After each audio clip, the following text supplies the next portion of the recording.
Content warning. Just mentally prepare yourselves, guys. Hillary Clinton. I was so sure that she would be like, I just like stopped thinking about Hillary Clinton because I was like, she's bound to die any minute now, right? I forgot that evil people live forever. I have had many conversations, as you have had, with a lot of young people over the last many months now. And you're right, they don't know very much at all about the history of the Middle East, or frankly, about history in many areas of the world, including in our own country.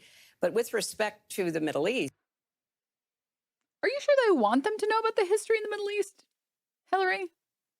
Are you sure about that? I don't think you want them to. I'm going to be honest.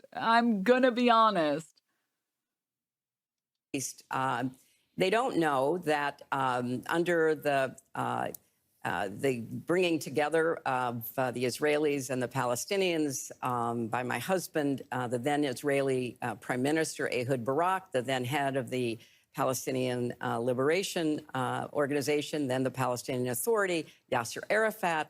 An offer was made to the Palestinians for a state on 96% of the existing territory occupied by the Palestinians, with 4% of Israel to be given to reach 100% of the amount of territory that was hoped for. And this offer was made, and if Yasser Arafat... We have to fix this immediately. I'm so sorry. Why are sounds on? No, I cannot hear that every time something gets plugged in. Guys, I'm going homicidal. Whoa. No. I think you should be legally barred from being a streamer if you keep your system sounds on.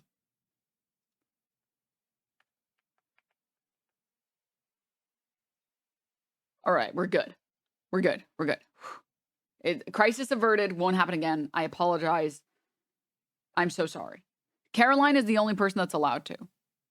That's the only person. Had accepted it, there would have been a Palestinian state now for about 24 years. Hillary Clinton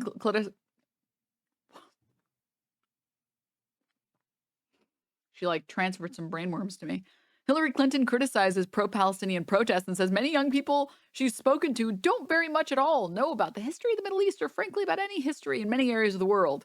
And Clinton fucking ate the fuck up. I mean, Clinton, Jesus Christ. Caroline ate the fuck up. Hillary Clinton oversaw U.S. arm deals to Clinton Foundation donors. Hillary Clinton's energy initiative pressed countries to embrace fracking, new emails reveal. Hillary the Hawk, a history from Haiti to Syria. The Democratic candidate's long record suggests she's looking forward to being a war president on day one. Hillary Clinton's AIPAC speech, hardline pro-Israel rhetoric, status quo Obama policies. And this isn't even like... Also, tax evasion account, thank you for the 5 gift subs. Thank you. This isn't even talking about like, Benghazi. Like...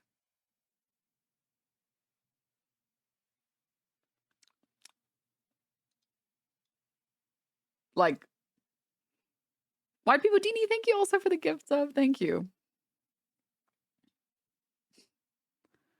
Suit against, this is from 2017. Suit against Hillary Clinton over Benghazi deaths and emails are dismissed. A federal judge in Washington has dismissed a lawsuit alleging that Hillary Clinton's lax security surrounding her emails led to the death of 2 Americans killed in the 2012 attack in the U.S. diplomatic compound in Benghazi, Libya.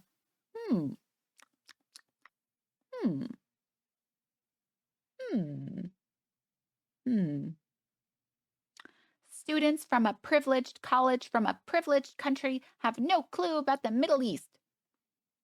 Mashallah, you have 0 brain cells. Mashallah. She looks like Emperor Palpatine in that picture. It's very fitting. Yeah. Yeah. We've always known her as a monster. Even as a kid, I thought of her as one because of her anti-video game stance. Was she on the like bandwagon? I don't remember. That was like beyond my time or before my time. But was she one of the people that thought video games increased violence? Like, you would go kill some people in the video game and then you would go do it in real life, not in Minecraft. Excuse me. As a bit of a palate cleanser, though, speaking of students, this is so touching after the UN Assembly vote this morning. Let me see.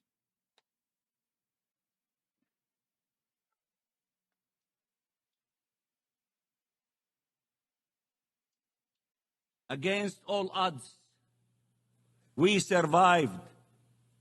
Our flag flies high and proud in Palestine and across the globe and on the campus of Columbia University.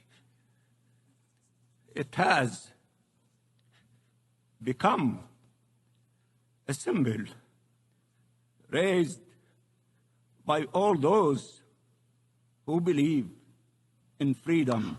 Is the cake still on the screen? So sorry. I apologize. So the tabs were overlapped. Sorry. And is just true. You guys are just like watching me be moved by a piece of cake. Sorry. By all those who can no longer stand idly by in the face of such utter injustice. It is true that we will not disappear, but the lives lost cannot be restored.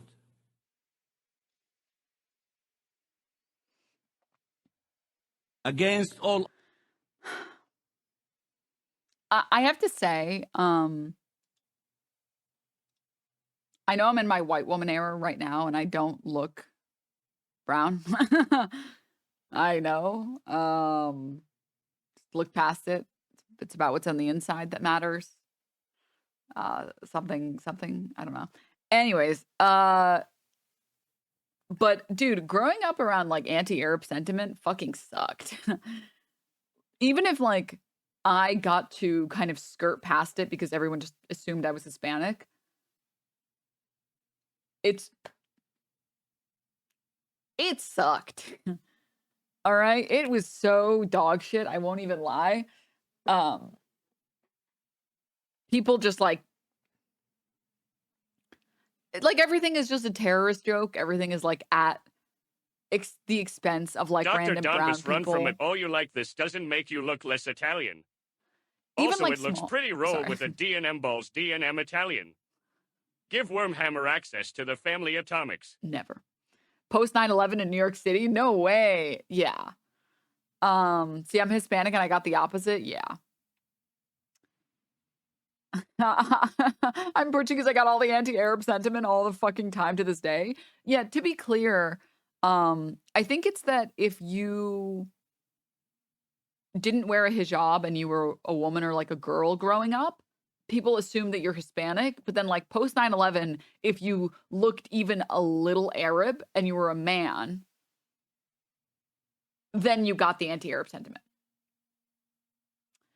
And I think it's just because people see woman first and then they see color. At the very least, that was my experience with my specific background. And dude, the amount of media where like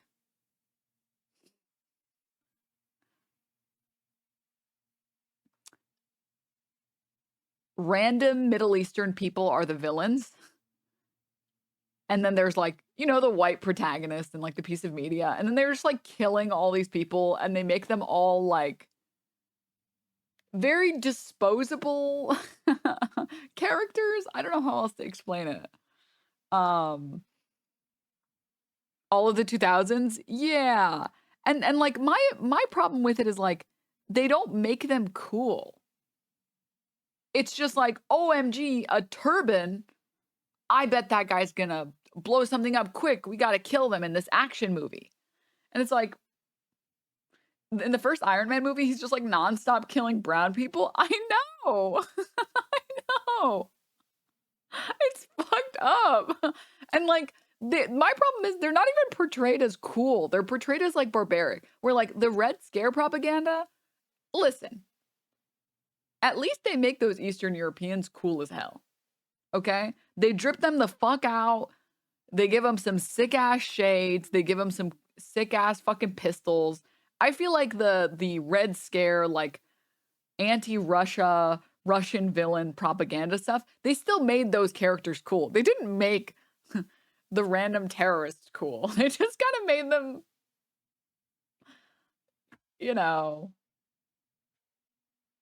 like a random mob, like a random ad. Like they didn't make them good. Russians get portrayed as villainous, Arabs get portrayed as like savages. That's an excellent way of putting it. It's also very weird watching an old movie, like the first Exorcist movie where brown people weren't treated like demons. Yeah. Yeah. They also make them super competent spy characters. Yeah, like Russians specifically, but you know, like anything remotely Slavic, right? They make them like cool and competent and like a little sexy. They don't do that for any of the terrorist characters, like ever. They just make them hooligans. And it's like, damn, if I'm going to be portrayed as a villain, can I at least be a cool villain? Fuck, dude. Shit. Natasha, Black Widow. Yeah. Yeah, that's, you guys get what I'm talking about. Thank God. Yeah, that shit sucked. To see so many people now that, like, because of things like TikTok, they have access to just more Arab people and MENA people. And we're at the point now where, like, random white people are saying inshallah or like mashallah. That's good. That's really good. And we're not like making these into some group of people that like we just don't talk about and they're just evil. It's like, man. I love saying inshallah. Yes. Everyone should say it. Everyone should say it. Like this. Minnie, Sister Minnie has single-handedly, I feel like, shifted anti-Arab sentiment. Like shifted people away from anti-Arab sentiment by like magnitudes. I don't know anyone who doesn't love Sister Minnie. Like this woman. And wait, can I see twos if you've never, one if you've seen these, twos if you've never seen anything from this woman. Oh my God, I'm so excited. Okay. I'm so excited.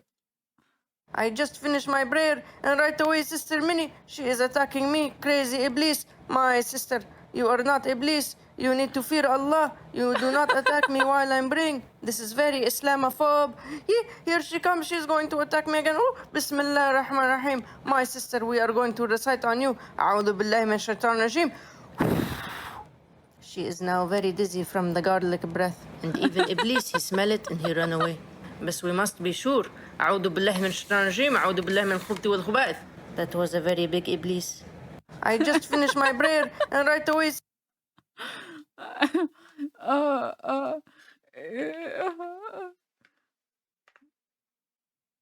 Oh God.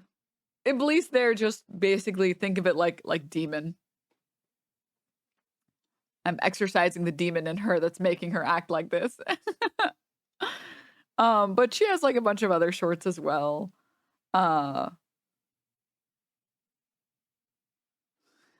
What is this one? I've never seen this one. Spider-Man saving Sister Zaina from Crazy Iblis, Sister Minnie. Oh my God, brother Spider-Man is wanting to saving me from crazy Iblis. My brother, this is haram. You must not carry me. This is for after marriage. By the way, this hijab, it is so much ugly. I don't like this color for me. Ooh, very nice shawarma shop. Drop me off over here, my brother.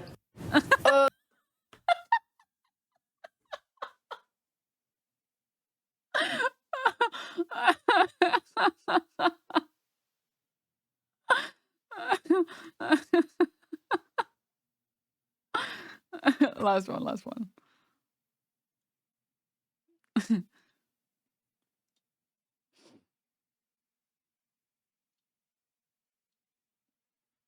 I just finished my prayer and right away Sister. Wait, no, not this one. No. Why did it change the TikTok I clicked? Every time I'm about to make videos, Sister Minnie, she wants to showing her feet. Sister, this is haram. You can see the Iblis, he's make activation in both eyes. Oh, he's unactivation. He's reinstall. Oh, Bismillah. Sister, excuse me. Bismillah. If there is Iblis, we must release. Don't bite, we will fight. Every time I'm about to make... Okay, sorry, I'm done. I'm done. But I mean, like, even small stuff like this, right?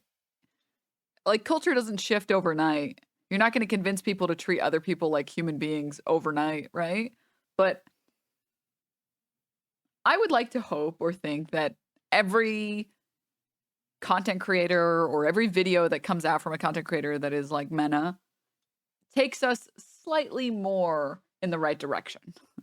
Takes us slightly more in the right direction of like, hey, they're actually just people. I know, crazy. They're just people. What's this clip?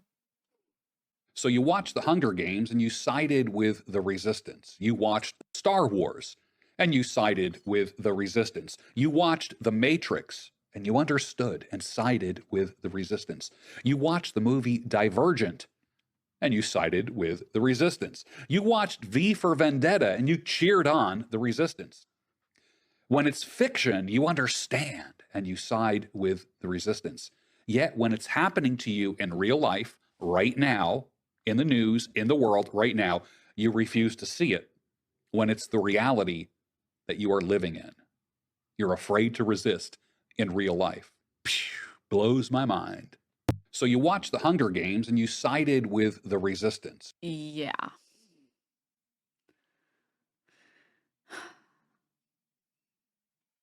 Yeah.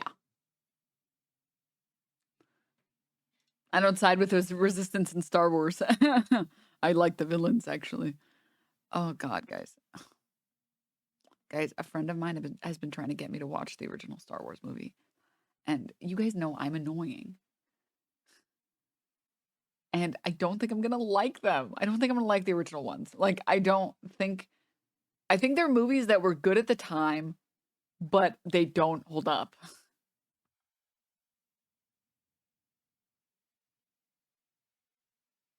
Thank you, noob. Just get super high. Are you sure that won't make it worse?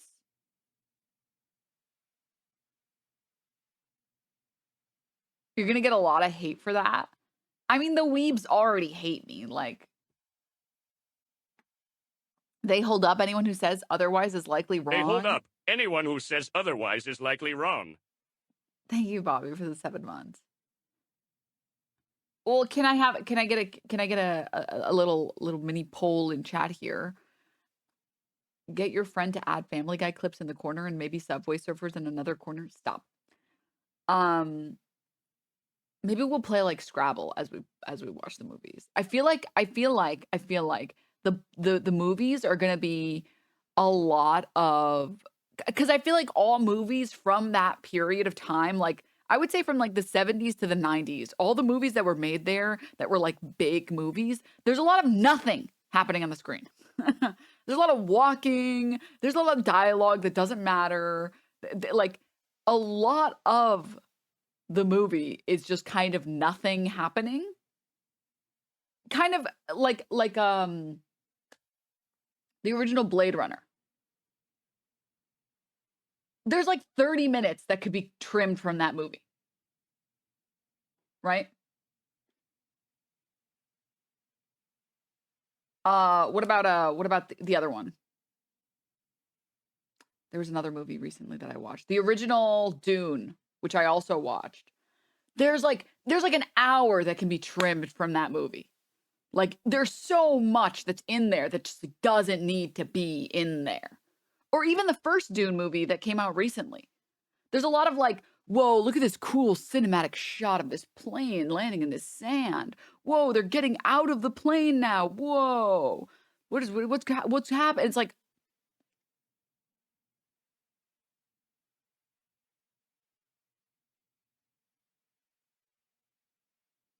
what does SW here mean? You're 10 out of 10, but take is so cold. All I know as SW is sex work. Oh, Star Wars. Duh. It can't be touched by climate change. Well, I haven't seen it, so I'm not judging it. I'm just worried. I'm scared. I'm not going to like it. That's what I'm telling you guys. I'm scared. I'm not going to like it. This is just ADHD. Is this just ADHD? Ham Monkey, thank you for the 24 months. The symbolism of those scenes is important. So I have to let you guys know, I'm not talking about like scenes that it looks like nothing is happening, but there's actually stuff happening. The Wire is a very good example where like if you look away for 10 seconds, you probably missed something. Like there was probably a character that looked at another character and gave them a knowing look. There was something that was communicated even through without dialogue. Like you really need to pay attention the whole time because I just did that and like blew air in my face. Imagine all the people who skipped season 2. My most problematic take is I actually loved season 2. I fucking loved season 2. I know people don't like it and it's hated, but honestly, I like media that like tries different things, and I like to reward people and companies and whatever creative directions that go in interesting ways or different ways. I don't like to disregard something because it doesn't fit.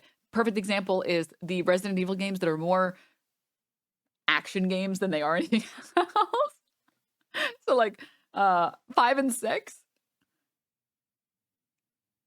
Resident Evil 5 and 6. Those are action games. Those are not horror games. Those are not puzzle games.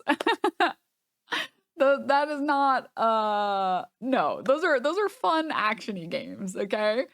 And I fucking loved it. I loved it, okay? It's not a Resident Evil game, but I'm not going to judge it as a Resident Evil game. I'm going to judge it as its own thing. And I think at the 10th time when you're playing with a friend and you're spamming the like, get over here, come help me with this door, the game gets a lot more fun. All right? When you're playing with other people, it's a lot of fun. It's so much fun. Playing the game as if it's like a really stupid, dumb game. Come on, Chris. Shava. The fact that you have to fucking literally punch a rock. Like there's a boulder in your way and you're punching the boulder to get the boulder out of it. You can't judge it as a horror game. It was not a horror game. It was not meant to be a horror game. So I respect things that try to be different. I do. I understand things. I get it. All right. Peanut Butter, thank you for the tier 1 sub. Thank you for the gifty.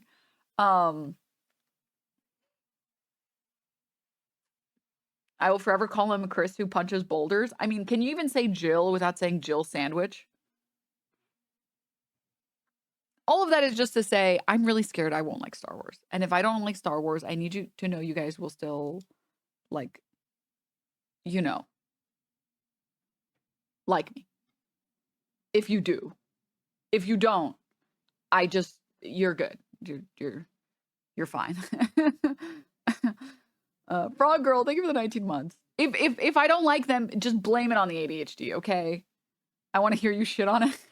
Do you like Lord of the Rings? Well, I watched Lord of the Rings as an adult with a friend who made me marathon them. And that was one of the most brutal things I've ever done. That was my personal 9/11, actually. That was terrible. Wow.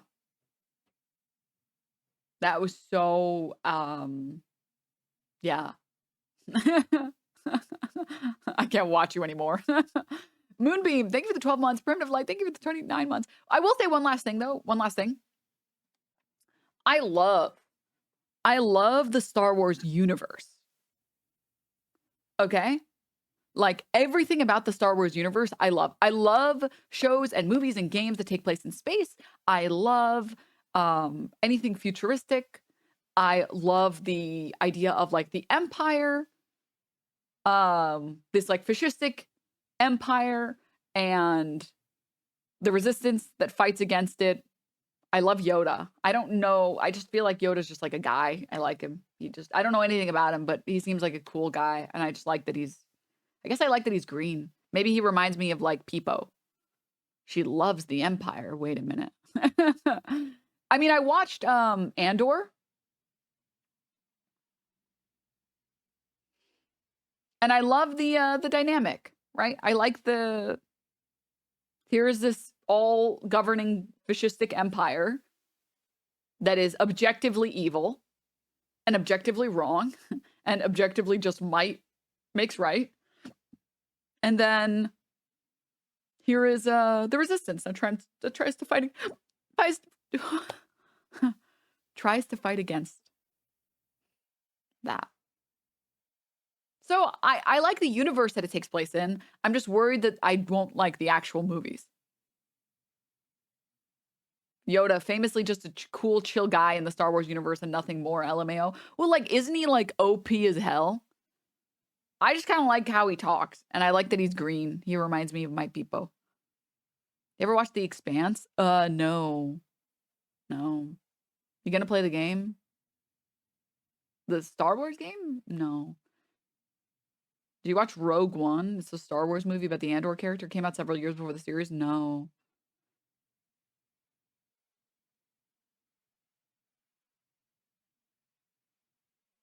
Did you enjoy Dune?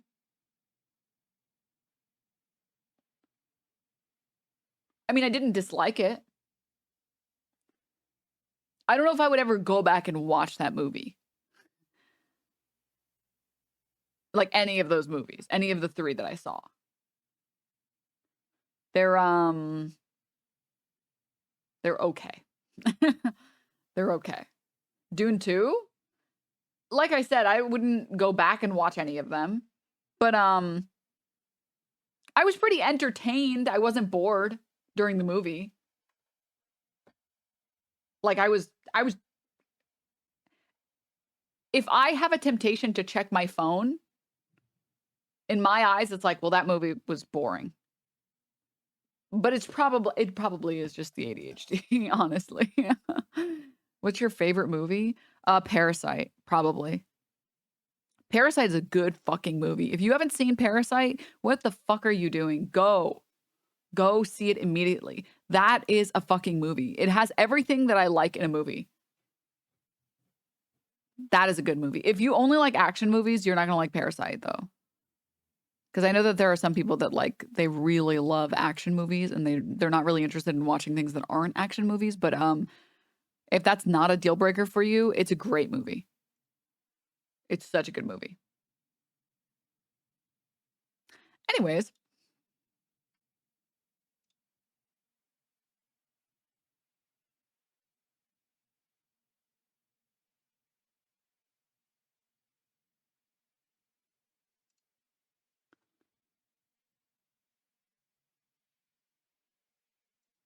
Anyways, if you like Parasite and you'd love the Japanese film Shoplifters. I've never seen it or heard of it. Did you play Mass Effect? Are you fucking kidding me? For the longest time, Mass Effect 2 was my favorite game. Or at the very least, like top 5 favorite games. It only was removed off of the list. Well, not removed, actually. In my heart, it's been replaced by Baldur's Gate 3. But that's just like, Baldur's Gate 3 is so good. Like, how can you beat that, right? Like, this fuckface, yeah. So, Fetterman. Let's go. Next topic. That was a bit of a palate cleanser. My bad media take, something we could all agree on. Nice little palate cleanser. Oh, Dusto, thank you. Let's watch John Fetterman getting mad that Genocide Joe isn't genocide enough.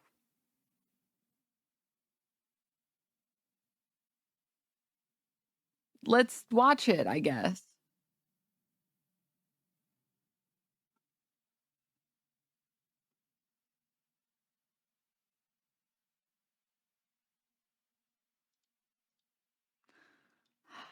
One second. I want to find the full thing. John Fetterman. Fox. Guys, I've started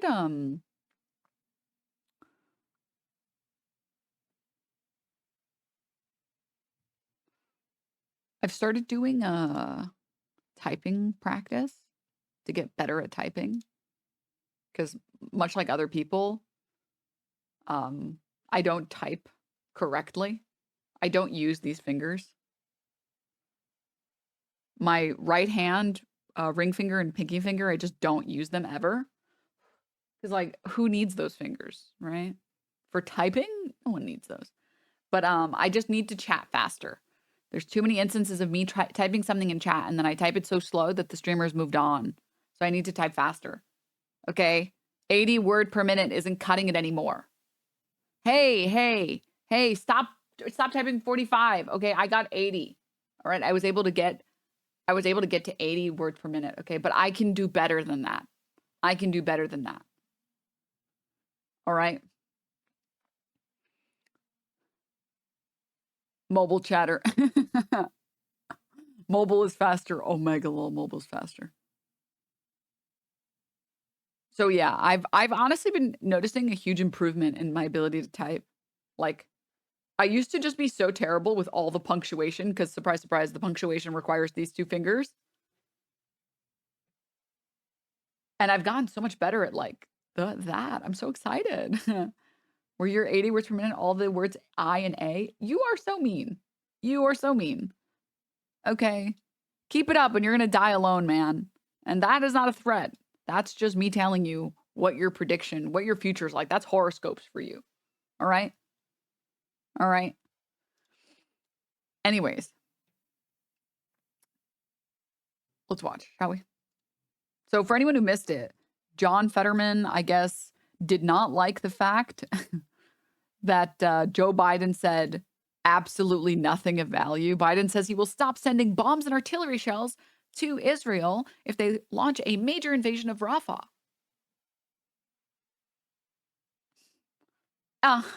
Sure. Yeah, sure. So basically, you guys can keep bombing them, but just like don't bomb them just a little too much. And John Fetterman, hard disagree and deeply disappointing. Deeply disappointing. Yeah. And then he decided, you know what, guys? This is not enough. I need to go on Fox News to show everyone how much of a piece of shit I've become. We've seen a ferocious surge of anti-Semitism in America and around the world. Vicious propaganda on social media. We know hate never goes away, it only hides. And given a little oxygen, it comes out from under the rocks. We also know what stops hate. One thing, all of us. Is this true? President Biden at a Holocaust event today, giving a speech. Tonight we're going to talk about that. We're also going to talk about other issues and hear from one of Capitol Hill's most outspoken voices, Pennsylvania Democrat Senator John Fetterman joins us now. Senator, thanks for coming in. It's great to be here, yeah. The president gave a speech today. He was largely credited for being pretty clear in his message. Some of his critics said it was a little late. What did you make of that speech? I thought it was a great speech, and he's been very supportive about Israel. But I don't agree with him on everything. Like, for example, I was public and I said that I don't think we should be withholding any kind of munitions, and I think we need to send them immediately. You know, of course, Israel is in this kind of a war, and you know, I have no conditions. I never have, and I can't imagine I ever will. Do you think the U.S.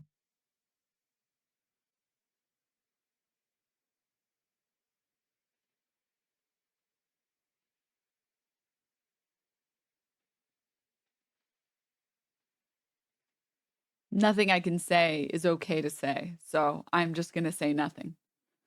U.S. support for Israel, he said today it was ironclad, but if they are slow walking these arms sales, how can you say both things?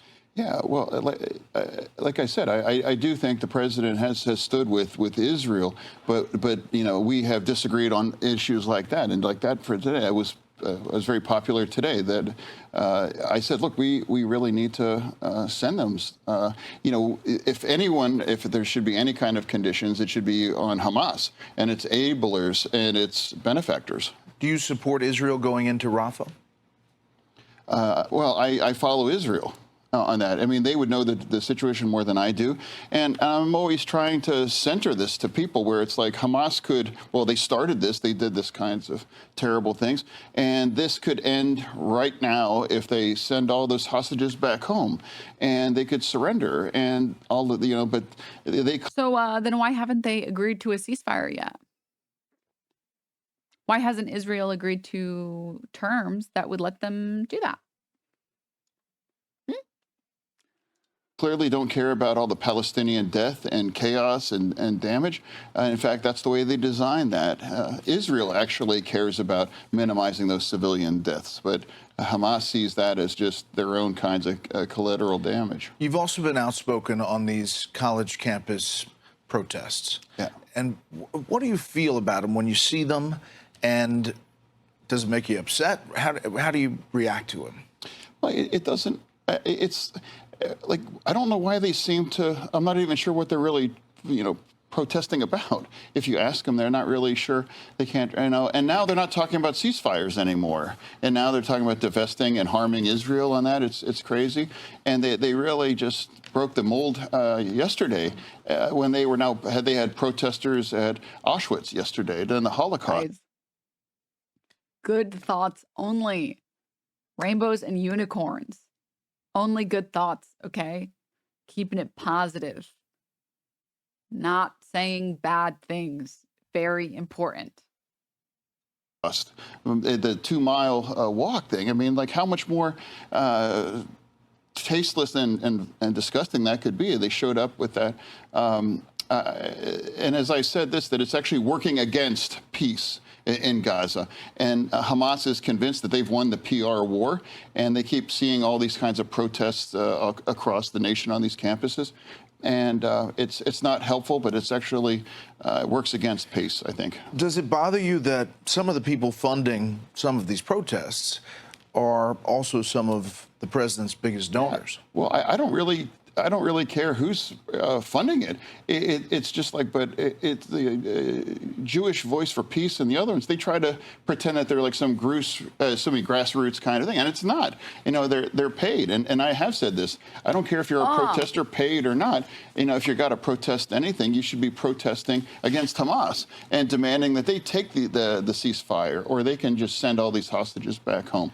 And if then that's very clear. They've been showing up. So, like, I don't know if it's that there's brain worms in Fetterman's brain, or if there's like something I'm missing. But like,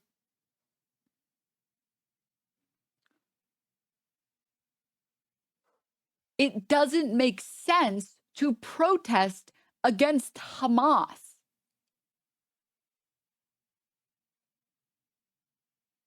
The U.S. isn't supporting Hamas. The U.S. isn't giving money to Hamas. The U.S. has no relationship to Hamas. We're not asking them to stop engaging with Hamas or start engaging with Hamas in a new way. We're protesting against the state of Israel's genocide because we're the ones funding it.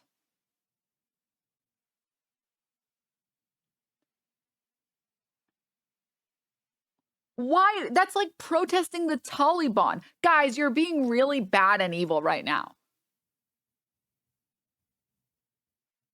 What?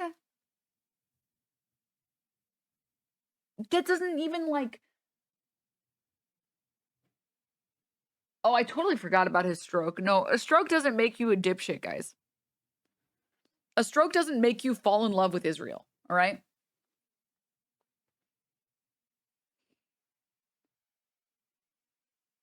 Surely terrorists will look at the news and surrender because they pity the students. Like, what's the plan here? We go out in the streets and protest against Hamas so that we could have what exactly would happen?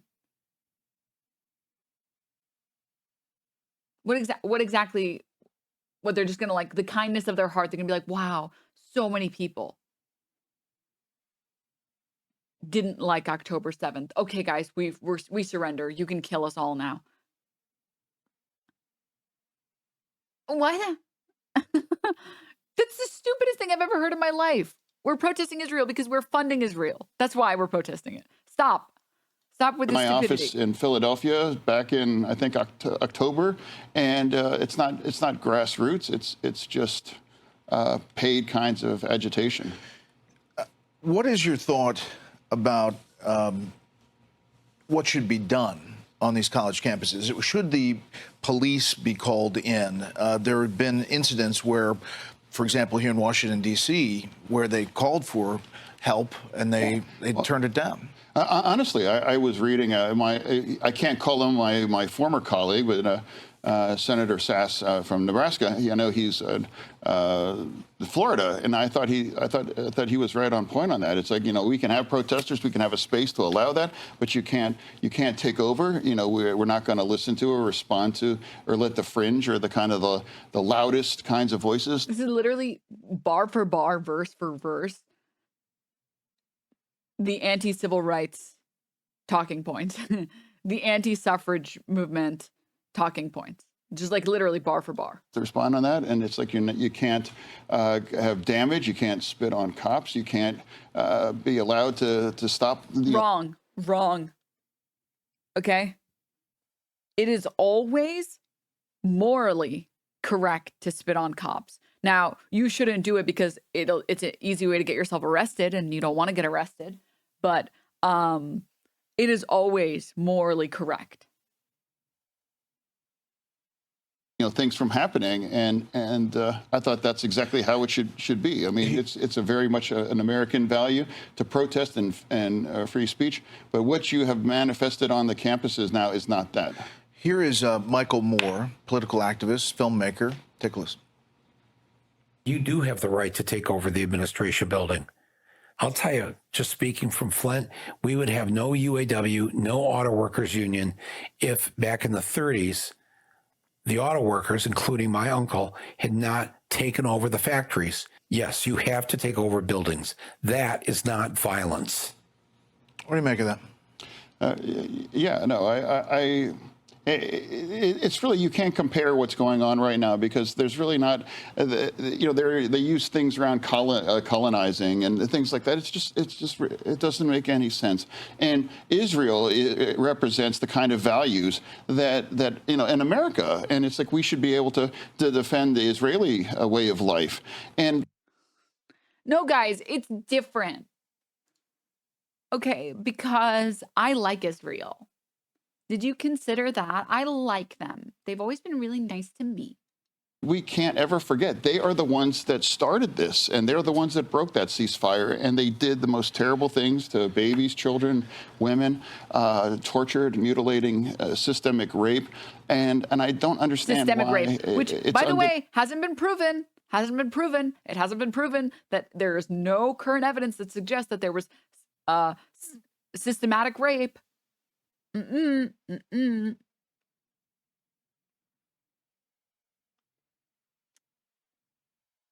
Undeniable that anti-Semitism is often at the center of a lot of this protesting and the speech that now is out there. And now Meta or Facebook is now like, well, is river to the sea, you know, well, of course, that's calling for the destruction of Israel. And of course, that's hate speech. And it shouldn't be platformed by anything. This is one of the outspoken things you talk about. You've also pushed back on your party on immigration.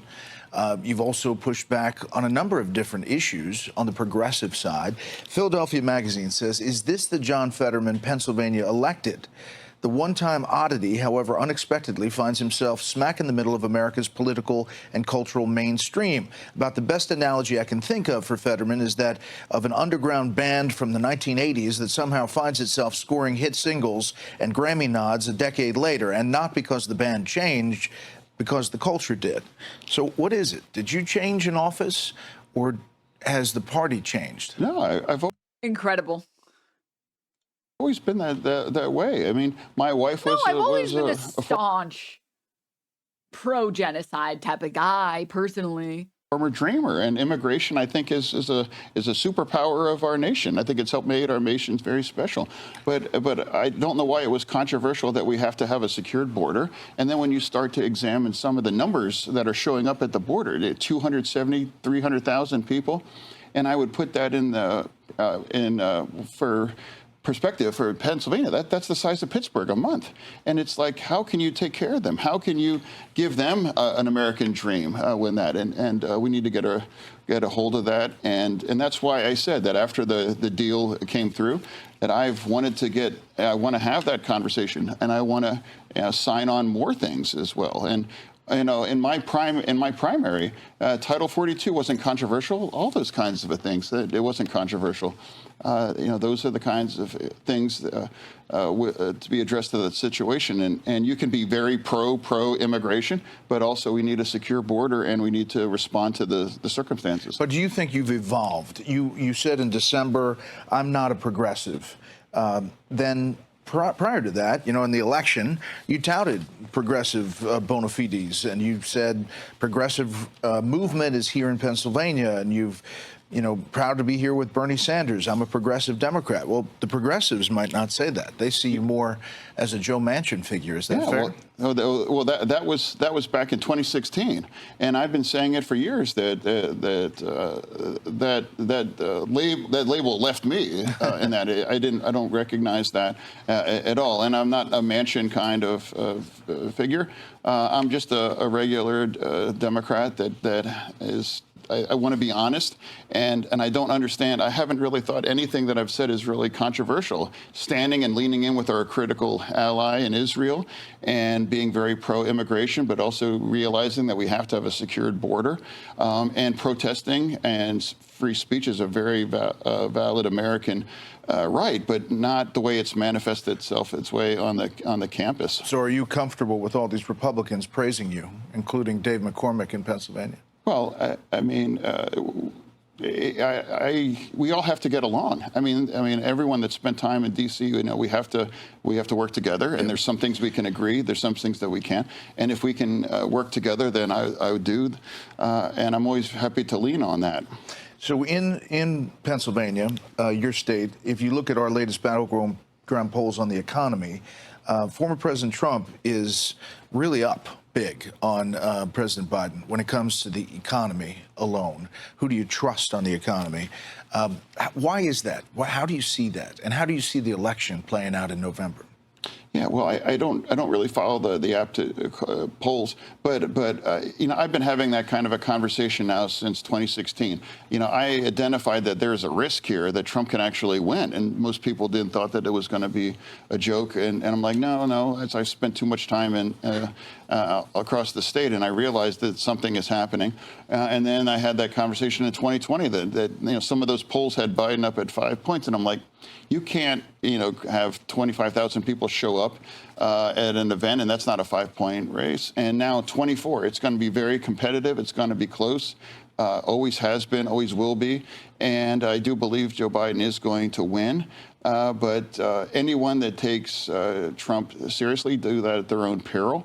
And he has a connection in Pennsylvania. And Biden down how many points? What is it, 15? Last I checked. But yeah, no, he's going to win. Yeah, for sure. And the most annoying thing on the planet, as probably everyone in here knows, the most annoying thing on the planet is that when you talk to anyone, and by anyone I mean liberals, about this, and you're like, yeah, man, listen, people don't want to vote for a guy that isn't even trying to pretend like he's trying to stop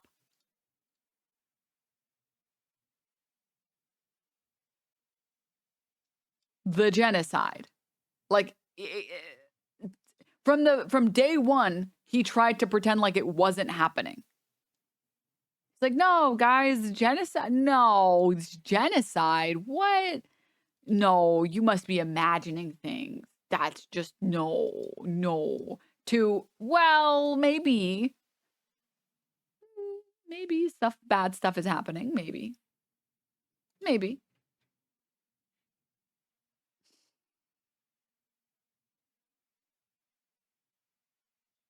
So stupid. At the end of the day, here's the reality, okay, guys? You can't make people vote for someone they fucking hate. All right? And you can't be so hateable because you refuse to acknowledge what's happening in Israel. And we have to make sure that we do whatever we can. But So you see this trial up in New York today. He's out saying it's all falling apart. You know, if you look at polls, and I know you don't look at polls, there are a lot of people who look at that trial and say it may not be fair to him. How do you see it, and how do you see the former president positioned for the election? Well, I mean, like I'm a sitting senator, and I'm truthfully not even exactly sure what his trials are about, how many of them or whatever. I mean, I think it's, you know, most voters in Pennsylvania agrees that it's a very stark choice as well. And so if I'm not following it that closely, I don't think a lot of the voters there and they're going to, you know, in 6 months from now, they're going to have the chance to vote. And I do believe Joe Biden is going to prevail in Pennsylvania. And I do believe that Pennsylvania does pick the president, but it's going to be very close. And Pennsylvania picks the it's going to be incredibly competitive. And I'm not really sure. Is it a purple state? Yeah, but like, man, way to be. It's like the most annoying person on the planet. Sure that most of people's perceptions of Trump and all the things that are going on in the trial are already baked into that stock price. Yeah. Last question. Pennsylvania, liquid natural gas, fracking, it's a big deal. Energy is big business there. You sent out a statement that if this pause on LNG is a problem, you may try to push to turn it over. Yeah, sure. No, I didn't agree with the president on his choice on LNG. And of course, fracking is important. And I'm very pro energy security, and energy security is national security. But I do not believe I it's still remember during the interview, or not interview, during one of the presidential debates that he had,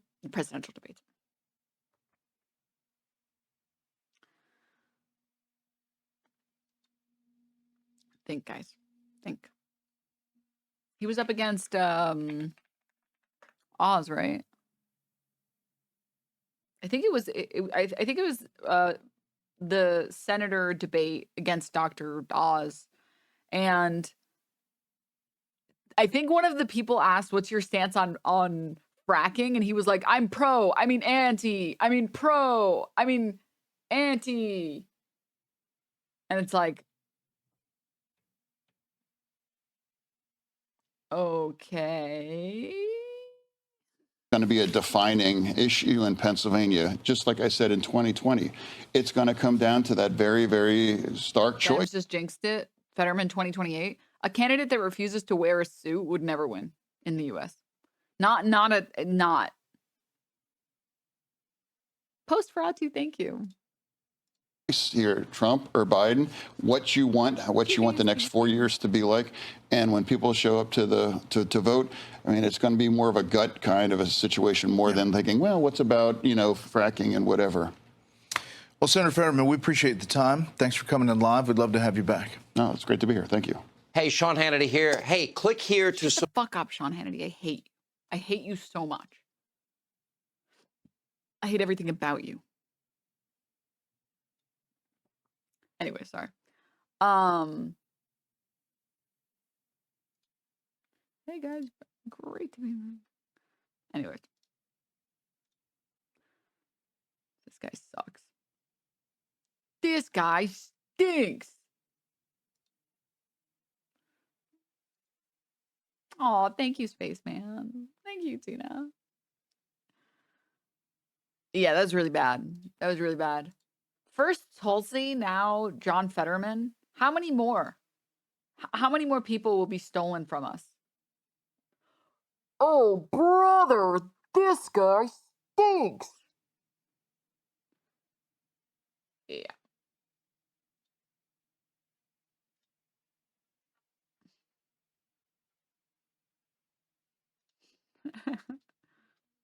Surfing Roxanne, that's hilarious.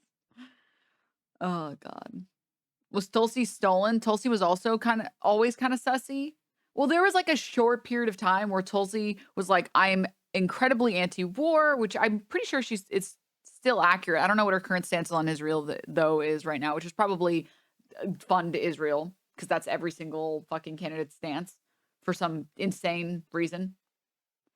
For some insane reason, people think that being pro-genocide is a good political take.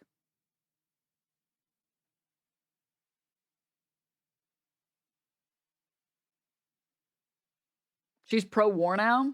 Yeah. Unsurprising.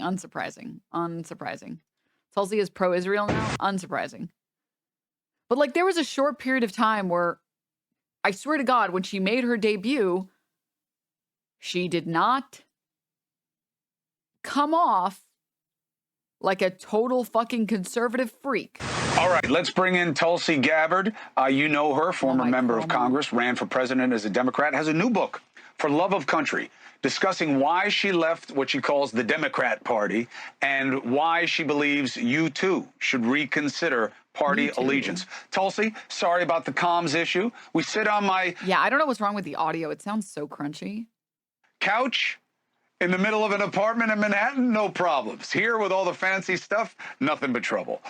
It's good to have you. Let me get your head on what the proper points of leadership are that we're seeing around us. The situation that is in Rafah, the United States withheld a ammunition shipment only temporarily. What do you believe about the United States posture? I'm sorry. We got to go back. I know it's like Cuomo, so like everything is insanity on Cuomo's show, but like, what did in you the middle of an apartment in Manhattan? No problems. Here with all the fancy stuff, nothing but trouble. It's good to have you. Let me get your head on what the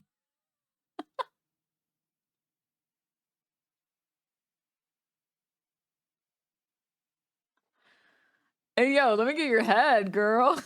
Hey, yo.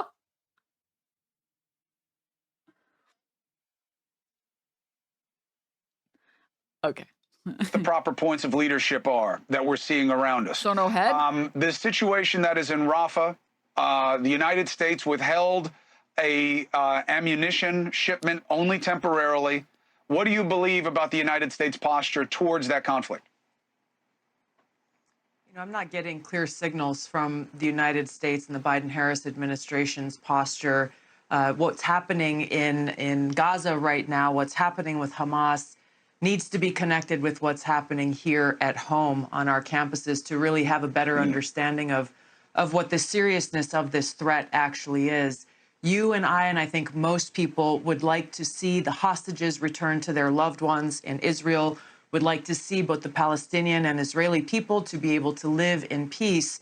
The harsh reality is that Hamas is a radical Islamist terrorist organization, and unless and until they surrender and give up their arms, that's not going to happen. The Palestinian people will not see peace living under their governance, and the Israeli people will continue to be threatened by an organization whose stated goal is the extermination of Jewish people and the end of Israel as a state.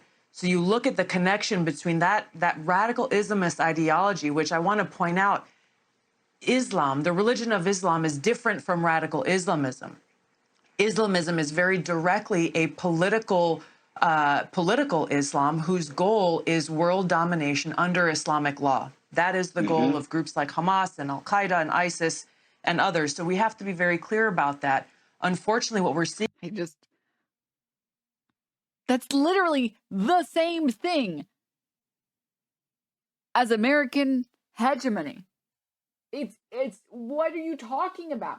Did we just forget about like the Crusades? That's every single fascistic goal. And also, that's literally not the goal of Hamas. It's like nowhere in their charter does that even say that. From my understanding, if someone wants to correct me, I will redact that statement. But from my understanding, there's nothing in there that says like global domination. Seeing on our college campuses are not these protests actually truly calling for peace, understanding the dangers of the situation there. They have become puppets of this radical Islamist organization that stands diametrically opposed to our ideology of freedom. So I will give respect to people who want to say, I don't like the conflict, I don't like Israel's role, I think that they are the aggressor. Fine. I don't like the conflict. So brave. Points of view. What does it mean to you when you see American kids prostrating as if they were praying, and they are coming to Islamism thinking that they are just embracing another monotheistic faith like Islam? How concerned are you about fundamentalism taking root in America? As crazy as that is to suggest, now it doesn't sound so crazy. It's not that crazy, Chris, because we've seen it happen in some of these European countries, and to see how it's taken hold in the wake of this horrific terrorist attack on October 7th, both here in the United States and in countries around the world, seeing people rise up and yelling pro-Hamas mantras, calling for genocide against Jews, calling for October 7th 10,000 times over. You know, whether or not they fully understand what radical Islamist ideology is, I'm concerned about it, because our own leadership in the United States, leaders in the West, are not standing up and combating that ideological warfare these Islamist groups are waging with the superior ideology of, for us, what does it mean to live free, to be able to speak? She like doesn't care at all that like she sounds literally like a dictator. Our superior ideology. Do you guys know that one meme format where someone says something that sounds insane and then someone else responds with the very beginning of the epic rap battles? By far probably like top 10 meme formats for me at the moment. Also, they made 3 of them. I know. Me and everybody else who grew up with early YouTube watched all of them. Suck my robot ball. He just went so hard on that line. No need to go that hard on that line, man. Jesus. What does it mean to live free, to be able to speak freely, but maintain the peace? This is what needs to happen. And unfortunately, President Biden, he seems to be afraid of being called an Islamophobe, which is why he's shirking away from a very clear statement of standing against anti-Semitism, for free speech, and against this radical Islamist ideology. Last quick thing, and again, the book is For Love of Country. I talked to Tulsi about it extensively. It's going to be coming out on my podcast. It is a great read of why Tulsi did what she did. Leaving a party is not easy. So the former President Trump, your name is supposedly on a short list. Do you agree with that statement? Would you serve with President Trump? I've heard the same thing that you have. If asked to serve in that way, I would be honored. It's not easy to leave a party. He's doing tricks on it, man. He's doing tricks on it. Fucking porn on national news. I'd be honored to serve my country, to try to bring about the transformational change that we need, both here at home and domestic policy, addressing things like border security and addressing our economy, addressing things like Title IX and protecting women and girls' fairness in sports and educational opportunities, and addressing the many challenges that exist on the foreign policy front that have been created specifically because of the Biden-Harris administration's failure of leadership. Tulsi Gabbard, I appreciate it. Hey, thank you for watching. Please go to newsnationnow.com, newsnationnow.com, and you can find News Nation on your television provider. And don't forget to click the red subscribe button down. What is it about Chris Cuomo? What is it about him? There's something about him. We got to get to the bottom of this. His cadence? I couldn't tell you. Wasn't he a mayor or something? No, that's his brother. That's the other Cuomo. You get your news from Chris, and you get your fucking terrible governing powers, I guess, body from the evil Chris, rise up. the evil Cuomo. Remember when they were super mad about anti-Italian Chris Cuomo?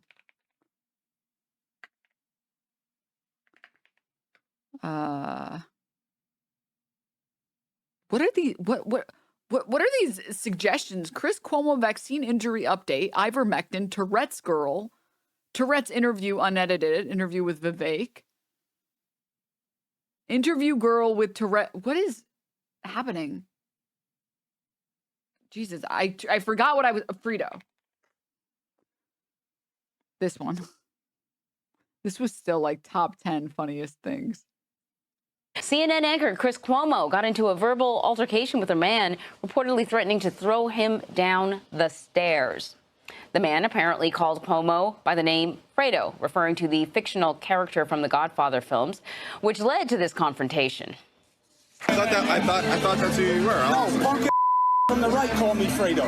My name is Chris Cuomo. I'm an anchor on CNN. You're much. Fredo is from the Godfather. He was that weak brother. Isn't that your and brother? they use it as an Italian aspersion. Any of you Italian? Are you Italian? It's an insult to your people. It's an insult to your people. It's like the N-word for us. Well, in response to the video, a CNN spokesperson said, quote, Chris Cuomo defended himself when he was verbally attacked with the use of an ethnic slur in an orchestrated setup. We completely support him.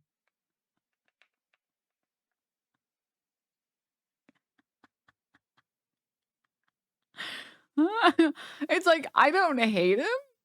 I don't like him. He's just like in this weird category of like, I can't believe that guy said that. Like, I can't believe he said that. I can't believe he said this is like the N-word for Italians. So now whenever I think about him, I just like want to laugh. Such unserious people. I know. I think it's because they carry this air of like, no, I'm a very serious person and like, you can trust me. My opinions are good.